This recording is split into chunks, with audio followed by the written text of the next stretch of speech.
They were found months later, after the spring thaw, partially submerged in or near a stream deep inside a ravine. Right, so scavenger animals? Scavenger animals, most likely birds or small wildlife, feeding on the exposed, decomposing soft tissues in a wet environment. That is the most forensically accepted explanation for the missing eyes and tongue. Decomposition and predation. They naturally target the softest areas first. But regardless of the cause of the mutilation, the contrast is just so stark. You have 5 victims who died of classic hypothermia. They show struggle, but no massive trauma. And then you have 4 victims who died of these massive, localized, car crash-level internal injuries, while potentially wearing more clothes than the first 5. They succumbed to the cold only after the trauma had already incapacitated them. The contradiction that's inherent in those medical findings, the severe internal trauma without external signs, right next to classic hypothermia signs, combined with the evidence of a panicked flight versus those calm footprints, it created a profound dilemma for the Soviet investigation. So the Soviet criminal case, it was launched immediately, and it was concluded within months, in May of 1959. And it ultimately attributed the deaths to this generic and vague conclusion: death caused by a spontaneous power of nature. That phrase, with its lack of specificity, immediately fueled skepticism. And that skepticism was compounded by state secrecy. The files were immediately classified. They stayed inaccessible until the 1970s. Allegations surfaced very quickly that official papers were missing, and rumors circulated that evidence had been deliberately tampered with. Even forensic suggestions that the bodies had been moved or rearranged after they were first discovered. This heavy cloak of secrecy from the Soviet government just ensured that the spontaneous power of nature explanation would never be fully trusted. The sole survivor, Yuri Yudin, he really became the living embodiment of that distrust. He never accepted the natural disaster theory. He believed they were victims of military weapon tests or secrets. He even speculated publicly that he was coerced into signing a non-disclosure agreement about some military detail he might have seen or heard. I mean, when a government acts with such urgency to classify a case involving the deaths of young students, it automatically suggests a cover-up, regardless of what the true cause was. Right, and the official position was reasserted in the modern era. The Russian government reopened the case in 2019, mainly due to public pressure, only to quickly close it again in 2020. Their conclusion remained exactly the same. The accident was caused by an avalanche. This 60-year repetition of the same answer, without releasing all the classified data, it only further hardened the position of the skeptics. Okay, so let's unpack the leading scientific rebuttal to all those years of skepticism, the specific, highly modeled avalanche theory. For decades, experts universally rejected the avalanche explanation. They did, for good reason. The slope angle was too mild, averaging around 23 degrees. You typically need 30 degrees or more for a spontaneous dry avalanche. Furthermore, the searchers found no signs of a massive debris field that you'd expect. And the hikers were experienced. They wouldn't have camped in an obvious avalanche path. Plus, you have those calm footprints contradicting a panic response. But the landscape of theories shifted significantly with the 2021 study. It was published by 2 Swiss scientists, Johann Gaum and Alexander Puzerin. They developed this sophisticated simulation model that reconciles many of these conflicts. They propose not a typical dry powder avalanche, but a highly localized, delayed slab avalanche triggered by wind. And here is where that key detail of the camp setup becomes the absolute critical mistake. The model shows that the critical factors were a combination of things: irregular topography, a small convex shoulder in the terrain, a weak snow layer beneath the surface, and most importantly, the group's decision to cut into the slope to install the tent. That cut. When they excavated that horizontal cut, they essentially removed the support structure that was holding the snowpack directly above them. It created this highly unnatural instability. It's almost like cutting the foundation out from under a wall. And the fierce, persistent katabatic winds then did the rest of the work. Exactly. These winds caused progressive snow accumulation, or what's known as a wind slab, directly on that unsupported shelf of snow right above their tent. This mechanism explains the timing perfectly. The slab didn't fall immediately. The model calculated that the conditions for this specific wind-generated slab to fail and release would be met after a delay. A delay of 7.5 to 13.5 hours from the moment the hikers made the cut. They created a geological time bomb. It waited for them to be asleep, and it reached peak pressure and failure right around 5:30 a.m. And that window aligns precisely with the forensic estimate of the crisis time from Dyatlov's watch. And critically, the model also addressed the severe blunt force injuries found on the last 4 victims. The dynamic simulations suggested that even a relatively small slab moving at a low speed, around 2 meters per second, which is pretty slow, could cause that catastrophic trauma. And the mechanism relies on what's often called the anvil effect. That's right. If the hikers were lying or sitting, maybe partially pinned down, when that snow slab hit them, they would have been compressed violently. Compressed between the falling dense snow and the rigid, unyielding tent floor, which, remember, had been reinforced by their skis placed underneath. So that sudden compression, that anvil effect, could cause the severe but non-lethal blunt trauma. The exact cracked skulls and rib fractures described as car crash injuries without leaving external bruising. The external skin, being flexible, would survive, while the bones underneath would just shatter. This scientific model provides a highly consistent physical sequence of events.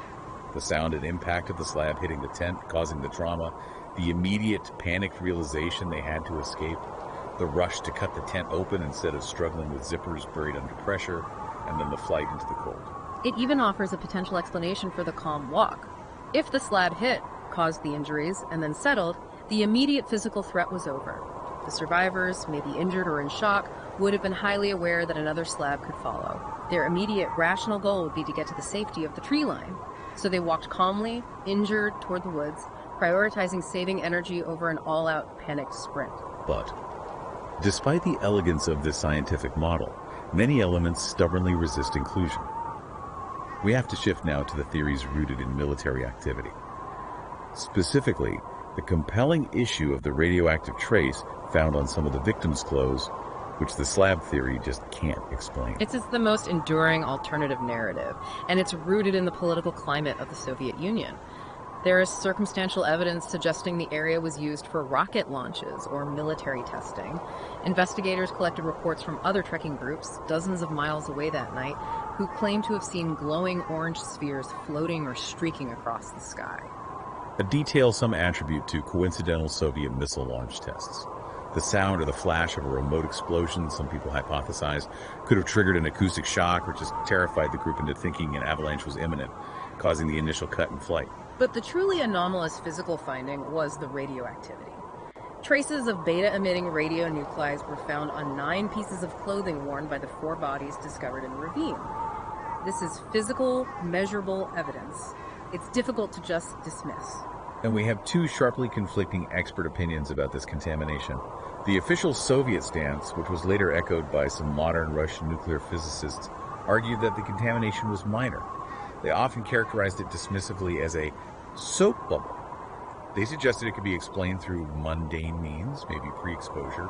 For instance, one of the victims, Yuri Krivonischenko, he was a builder who had worked on cleanup operations after the catastrophic 1957 Mayak disaster, one of the worst nuclear accidents in history. Right, so it was argued that the contamination could have been residual from his work clothes, or maybe brought from a contaminated city or university lab, and it just transferred inside the tent. One expert even argued the characteristics of the radiation were more similar to Mayak's products than to radiation from high-altitude nuclear tests. However, that interpretation is heavily challenged, especially when you look closely at the original radiological report. Ryan Pierce, an expert in radiation detection, he analyzed the findings in detail and offered a critical correction to that narrative. The report does not say that only 3 pieces of clothing were contaminated, as is often reported. It says that all 9 pieces of clothing tested from the 4 ravine victims showed radioactive contamination above background levels. And only 3 pieces exceeded the very strict Soviet industrial safety standard for workers at the time. Exactly. The fact that all 9 items on 4 different hikers showed measurable above background contamination, even after the bodies have been exposed to the elements for months, including that stream where they were found, it makes the simple transfer theory from one person's work clothes highly improbable. Radiation, as Kiris noted, it's like dust. It doesn't magically jump from one piece of clothing to 9 others just because they're in proximity, especially in an Arctic environment.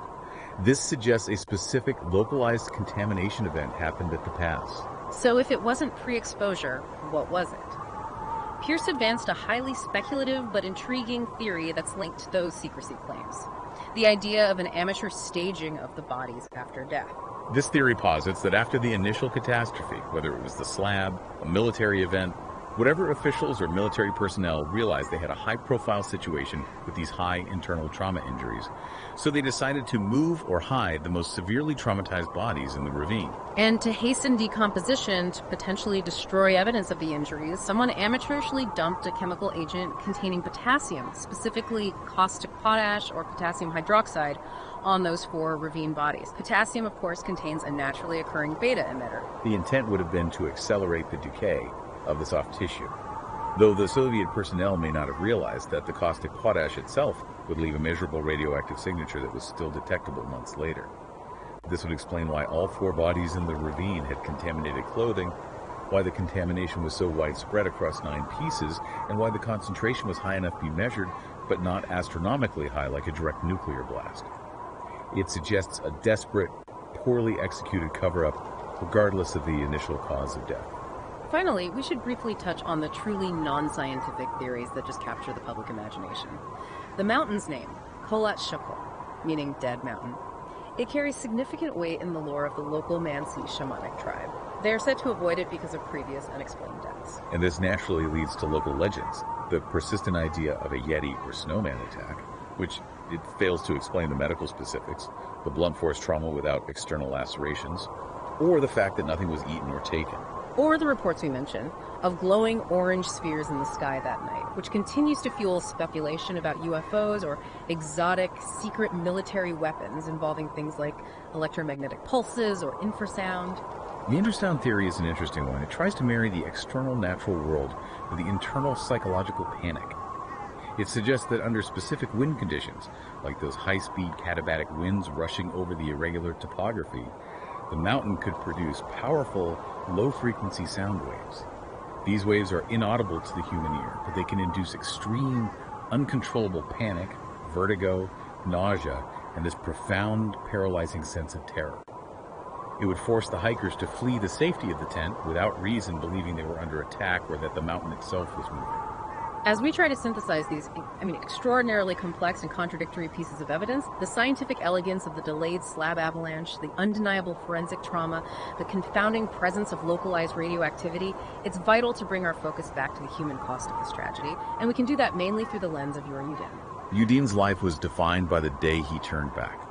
He lived the rest of his life tormented by survivor's guilt. He died in 2013 from rheumatic heart disease, the very ailment that saved him from the expedition. He made a pilgrimage to the cemetery every year on February 2nd, the likely date of the disaster, and he would often tell his friends, "I should have been with you." He constantly sought to solve the mystery. He wrote a novel about the Dyatlov Pass that was never found after his death, just trying to give closure to a story that defied it. And Udin's personal disbelief in the official explanation is significant. Because he was there, he knew the people, he understood their immense skill level, he questioned so many of the official findings, particularly about the clothing inventory and the official narrative of incompetence. He could just never accept that a simple, predictable natural disaster could fell a group, led by an extraordinary athlete like Dyatlov, especially with an expert survivalist like Zoltarov present. The scientific model does provide a powerful, physically quantifiable trigger, the delayed slab avalanche caused by wind accumulation above their cut-in tent. It explains the specific internal injuries and the panicked yet controlled exit and timing. But, as you said, so many elements remain stubbornly unsolved. It leaves the door ajar for all the speculation that haunts this case. Why did Zolotaryov, the most experienced veteran hiker, not try to gather vital supplies or fully dress? If they had 7.5 to 13.5 hours before the event, why was no attempt made to correct their initial mistake of camping there? And if the avalanche was the trigger, why did the group walk calmly away, conserving energy, yet rush so frantically to cut the tent to escape? And finally, what, if not a natural or pre-existing source, accounts for the widespread, measurable radioactive contamination on the clothing of the ravine victims? The avalanche theory just it can't address that. The Dyatlov Pass incident remains, even after 6 decades and multiple new investigations, this perfect convergence. A convergence of extreme natural risk factors, the cold, the wind, the topography, and baffling human behavior under incomprehensible pressure. All intensified by that cloak of Soviet secrecy that ensured no clear, universally accepted resolution would ever be possible. The mystery fundamentally lies not just in the cause of the initial event, but in the impossible calculation they made in that early morning darkness. Whether it was the sound and impact of a snow slab, a panic reaction to a remote explosion, or a psychological terror induced by an inaudible sound wave. They consciously chose to run from the shelter of their tent into the absolute certainty of freezing death, without even pausing to put on their shoes. What force, real or perceived, was so terrifying, so overwhelmingly immediate, that they